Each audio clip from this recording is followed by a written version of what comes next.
Poliisi eyiiriddwa ku katale k'ewa Kisekka enkya ya leero okuziyiza abantu abadde baagala okwegugunga. Kigambibwa nti waliwo ababadde baagala mu katale akazimbibwa bateekemu ekkubo erisomoka abali mu kukazimba kye bawakanya.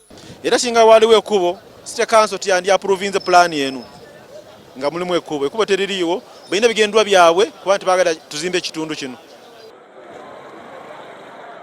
Abantu abali mu mukaaga abagambibwa okuba nti be babadde bakulembeddemu okwekalakaasa bakwatiddwa poliisi ebanguyidde nga tebannajagalaza nnyo bantu. Ku kabangali abamu babadde balaajana nti bakwatiddwa bwereere so nga abalala bakalambira nti omulamwa kwe bali gwe mutuufu okujja abantu abakyamu mu nteekateeka z'okuzimbira abasuubuzi akatale.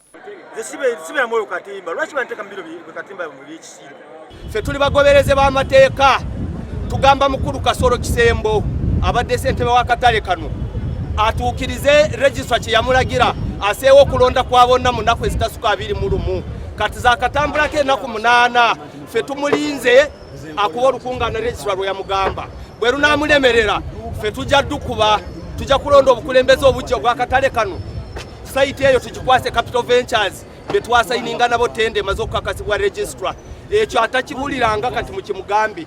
Okugezaako okukakkanya embeera waliwo ne tiyagasa omutonotono akubiddwa. Poliisi egamba nti ogwabwe gubadde gwa kumalawo kajagalalo akabadde katandise okulemesa abantu okukola emirimu gyabwe mu kitundu kino. Ffe tujja kubeera wano nga amateeka ekkirizibwa kubanga twagala tukume property y'abantu ne life.